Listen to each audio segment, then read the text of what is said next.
একজন বিজ্ঞ আইনজীবী জনাব মহসিন রশিদ হাইকোর্টে একটা রিট পিটিশন ফাইল করেছিল। সেই রিট পিটিশনে উনি মূলত দুইটি জিনিস চেয়েছিলেন। একটি হচ্ছে 5ই আগস্ট 2024-এর পরবর্তী 8ই আগস্ট 2024-এ রাষ্ট্রপতি সুপ্রিম কোর্টের আপিল বিভাগের সংবিধানের 106 অনুচ্ছেদ অনুযায়ী ওনার যে উপদেষ্টামূলক মতামত চেয়েছিলেন সেই মতামতটা আইনসঙ্গত সংবিধানসম্মত হয়নি, এটা মর্মে উনি আদালতের কাছে ঘোষণা চেয়েছিলেন। দ্বিতীয়ত উনি চেয়েছিলেন যে আমাদের বর্তমানে সংবিধান কাজ করছে না, দেশে কোনো নির্বাহী বিভাগ নেই, পার্লামেন্ট নেই। ওনার বক্তব্য অনুযায়ী একমাত্র সুপ্রিম কোর্ট ছিল না ওনার বক্তব্য অনুযায়ী। সুতরাং একটা অন্তর্বর্তীকালীন সাংবিধানিক কাঠামো করার জন্যে প্রণয়ন করার জন্য বলা হোক, এটা হচ্ছে ওনার মূল বক্তব্য। হাইকোর্ট ডিভিশন ওনার এই রিট পিটিশনটি সরাসরি খারিজ করে দিয়েছিলেন। তার বিরুদ্ধে উনি সুপ্রিম কোর্টের আপিল বিভাগে আপিল করেছেন।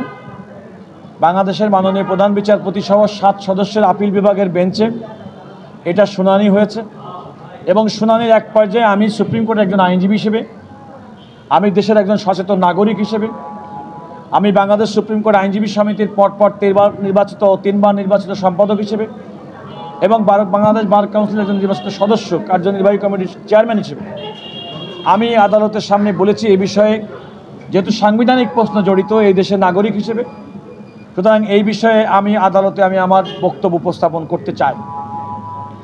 আমি আজকে যে বিষয়টি আদালতের সামনে প্রশ্ন উত্থিত হয়েছে যে আমাদের সংবিধানের 106 অনুচ্ছেদে এর সাংবিধানিক যৌক্তিকতা কতটুকু এবং রাষ্ট্রপতি এই সংবিধান মোতাবেক এই সুপ্রিম কোর্টের উপদেষ্টামূলক মতামত গ্রহণের মাধ্যমে যে অন্তর্বর্তীকালীন সরকার গঠন করেছেন সেটা সঠিক হয়েছে কি হয়নি। আমি আদালতকে বলেছি, দেখেন যে 5ই আগস্টের পরেই বঙ্গভবনের থেকে ইস্যুকৃত 7ই আগস্টের ইস্যুকৃত একটি সংবাদ বিজ্ঞপ্তি থেকে দেখিয়েছি 5ই আগস্ট বঙ্গভবনের 3 বাহিনীর প্রধান এবং বিভিন্ন রাজনৈতিক দল, যে দলের মধ্যে বিএনপি, জামাত ইসলামী সহ অন্যান্য ক্রিয়াশীল রাজনৈতিক দল এবং বৈষম্যবিরোধী ছাত্র আন্দোলনের নেতৃবৃন্দের উপস্থিতিতে সেদিনই সিদ্ধান্ত গৃহীত হয়েছিল এবং বর্তমান যে মাননীয় আইন উপদেষ্টা ডক্টর আসিফ নজরুল তিনিও সেই বৈঠকে উপস্থিত ছিলেন। সেখানে সিদ্ধান্ত গৃহীত হয়েছিল যে একটি অন্তর্বর্তীকালীন সরকার গঠন করা হবে। এই অন্তর্বর্তীকালীন সরকার গঠনের সিদ্ধান্ত সেদিন হয়েছিল। আমি আদালতকে বলেছি, ফ্যাসিবাদ বিরোধী আন্দোলনে বাংলাদেশে যে সমস্ত রাজনৈতিক দল এবং ব্যক্তি এবং সংগঠন, ছাত্র, তরুণ, যুবক যারা সেদিন ফ্যাসিবাদ বিরোধী আন্দোলনে একাট্টা ছিল, তাদের সবার ঐক্যমতের ভিত্তিতে অন্তর্বর্তীকালীন সরকার গঠনের সিদ্ধান্ত হয়েছিল। যেহেতু তাদের সবার ঐক্যমতের ভিত্তিতে অন্তর্বর্তীকালীন সরকার গঠিত হয়েছিল, আমি আরেকটি কথা বলেছি যে আমাদের সংবিধান অনুযায়ী আমাদের রাষ্ট্রপতি কিন্তু নির্বাহী বিভাগের অন্তর্ভুক্ত একজন ব্যক্তি এবং সেই কারণে যেহেতু রাষ্ট্রপতি সাংবিধানিকভাবে তিনি নিয়োজিত ছিলেন এবং তিনি তার নেতৃত্বে, তার সভাপতিত্বে অনুষ্ঠিত বৈঠকে অন্তর্বর্তীকালীন সরকার গঠনের যে সিদ্ধান্ত নিয়েছিলেন সেটা সংবিধান সম্মত। আমি আদালতকে এও বলেছি যে 6ই আগস্ট 2024 তারিখে রাষ্ট্রপতি সংসদ ভেঙে দিয়েছিলেন। তার পরবর্তীতে 8ই আগস্ট আমাদের অন্তর্বর্তীকালীন সরকারের শপথ হয়, একই দিনে অ্যাটর্নি জেনারেলের নিয়োগ হয়, একই দিনে আমাদের প্রধান উপদেষ্টা ডক্টর মোহাম্মদ ইউনূসের শপথ অনুষ্ঠিত হয়। পরদিন সংবিধানের ধারাবাহিকতায় 9ই আগস্ট 2024 তারিখে বাংলাদেশের প্রধান বিচারপতি নিযুক্ত হন। অ্যাটর্নি জেনারেল নিযুক্ত হয়েছেন তিনিও সংবিধান অনুযায়ী।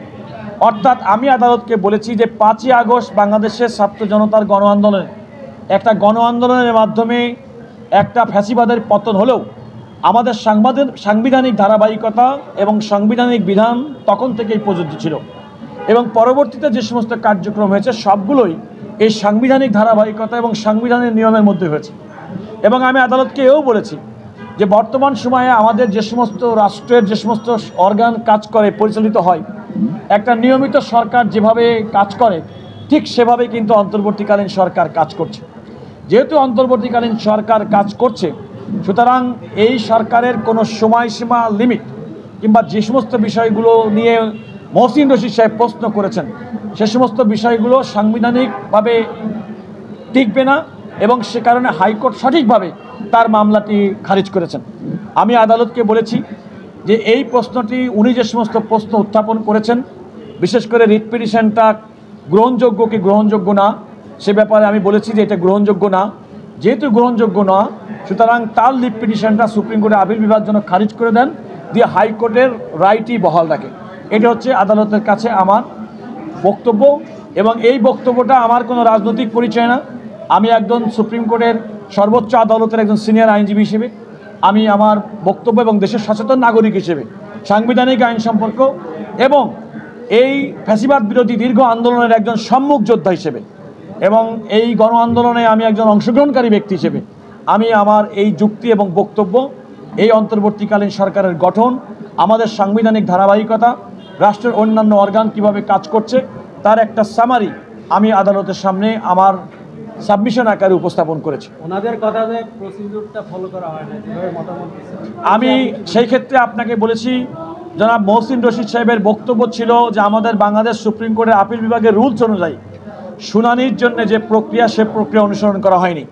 আমি আদালতকে বলেছি যে আদালত যদি কোনো কারণে মনে করে তাহলে শোনার একমাত্র বাধ্যবাধকতা অ্যাটর্নি জেনারেল। তিনি অ্যাটর্নি জেনারেল, আদালত অ্যাটর্নি জেনারেলকে শুনেছিলেন।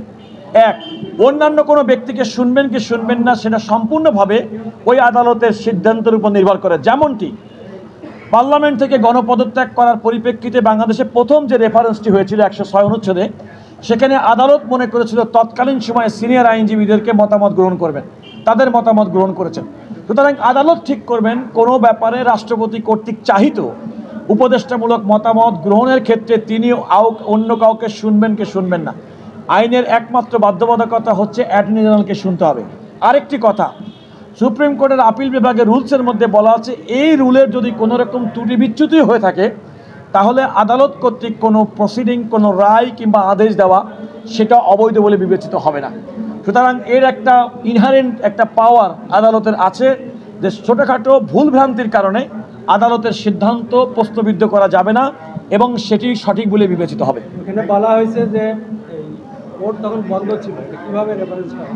দেখুন, আপনি যদি এই প্রশ্ন যদি বলেন, আমরা করোনার সময় কিন্তু বাংলাদেশের সুপ্রিম কোর্ট ফাংশনাল ছিল এবং প্রত্যেকটা এবং আমাদের দেশের তথ্য প্রযুক্তি আইনের ভিত্তিতে আমাদের কিন্তু এখনও পর্যন্ত আদালত চলে। ইতিমধ্যেই দেখেছেন নিম্ন আদালতের অনেক আসামির হাজিরা জেলখানা থেকে কিন্তু হয়। করোনার মধ্যে এমনও আছে, আমার অভিজ্ঞতা থেকে বলি, কোনো আইনি কাঠামো না থাকলেও ডিস্ট্রিক্ট জাজ কিংবা ম্যাজিস্ট্রেটটা ওভার টেলিফোনে ভিডিও কলের মাধ্যমেও মামলার শুনানি গ্রহণ করেছেন। আর বর্তমানে সুপ্রিম কোর্টের এবং আদালতের বিচারিক কার্যক্রম পরিচালনার কারণে তথ্য প্রযুক্তির ব্যবহার করে শুনানির বিধান বর্তমানে এখনও পর্যন্ত আছে এবং আমাদের সুপ্রিম কোর্টের কোম্পানি কোর্ট নিয়মিতভাবে এই অনলাইনের মাধ্যমে বিচার কার্য পরিচালনা করে থাকেন। এই ধরনের কোনো লিঙ্ক আপনি দেখতে পেয়েছেন যে অনলাইন হিয়ারিং হয়েছে? তা আমি দেখেন, আমি তো 5ই আগস্টের সময়কার সিচুয়েশনটা তো আমি তো নিজে যেহেতু এর পক্ষ ছিলাম না, আমার তো দেখার সুযোগ হয়েছে কথা বলার কোনো। আমি তো বলছি যে যেহেতু এই বিষয়টাই তো আমি যেহেতু পক্ষ ছিলাম না, সুতরাং আমি তো দেখার এবং শোনার কোনো কারণ নাই। আর খেয়াল করে রাখতে হবে যে সে সময় আমরা সবাই অত্যন্ত একটা অস্বাভাবিক পরিস্থিতির মধ্যে দিনানুবাদ করছিলাম। 5ই আগস্টের পরে অন্তর্বর্তীকালীন সরকার গঠন পর্যন্ত সময়কাল বাংলাদেশের প্রত্যেকটা মানুষের জন্য একটা আমি বলবো যে একটা ব্যতিক্রমী পরিস্থিতির মধ্যে আমাদেরকে যেতে হয়েছে। এবং সবচেয়ে বড় কথা, এই ক্ষেত্রে অপিনিয়নটা চাইলো কি আপনাদেরকে মনে রাখতে হবে, সংবিধানে বলা আছে রাষ্ট্রপতি যদি মনে করেন কোনো আইনের প্রশ্ন উত্থাপিত হয়েছে এবং যদি হতে পারে এমন ক্ষেত্রে তিনি সুপ্রিম কোর্টের উপদেষ্টামূলক মতামত গ্রহণ করবেন। সুতরাং রাষ্ট্রপতি এই মতামতটি গ্রহণ করেছেন, তিনি সেই মতামত পেয়েছেন, সেই মতামত অনুযায়ী তিনি কাজ করেছেন কিংবা করবেন কিনা সেটা একান্তভাবে রাষ্ট্রপতির এখতিয়ার।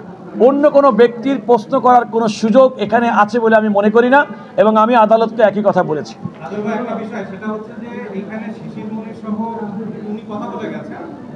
এই প্রশ্নটা দুইটা, একটা হচ্ছে মতামত নিয়ে এই সরকারের বৈধতাটা ডিপেন্ড করে কিনা এই মতামতের উপরে একটা, আরেকটা হচ্ছে এই মতামত নেওয়াটা বৈধ কিনা। আমরা একটু জানতে চাই যে আসলে অন্তর্বর্তী সরকারের বৈধতা কি অন 06 মতামতের উপরে ডিপেন্ড করে না, এটা না নিলেও না। আমি আপনাকে দুইটি বলি, একটা হচ্ছে রাষ্ট্রপতি কর্তৃক সুপ্রিম কোর্টের আপিল বিভাগের মতামত গ্রহণটা আমাদের সংবিধানের 106 অনুচ্ছেদের অনুযায়ী একটা সাংবিধানিক বিধান। সুতরাং রাষ্ট্রপতি সেই সাংবিধানিক বিধান ব্যবহার করে সুপ্রিম কোর্টের মতামত উনি নিয়েছেন এবং সেই মতামত আমরা জানি, সেই মতামত তার কাছে গেছে, রিপোর্ট আকারে উনি সেটা গ্রহণ করেছেন। কিন্তু অন্তর্বর্তীকালীন সরকারের প্রধান হিসেবে ডক্টর মোহাম্মদ ইউনূসকে যে তিনি নিয়োগ দিয়েছেন, সেখানে কিন্তু তিনি উল্লেখ করেননি যে এই মতামতের ভিত্তিতে শুধুমাত্র দিয়েছেন তিনি। তবে বঙ্গভবন থেকে ইস্যুকৃত 7ই আগস্ট 2024 তারিখের একটি প্রেস রিলিজ থেকে দেখা যায় 5ই আগস্ট সমস্ত রাজনৈতিক দল, 3 বাহিনী প্রধান, বৈষম্যবিরোধী ছাত্র আন্দোলন এবং সুশীল সমাজের প্রতিনিধি, তার মধ্যে বর্তমান আইন উপদেষ্টা ডক্টর আসিফ নজরুল উপস্থিত ছিলেন। তাদের উপস্থিতিতে সর্বসম্মত সিদ্ধান্ত গৃহীত হয়েছে একটি অন্তর্বর্তীকালীন সরকার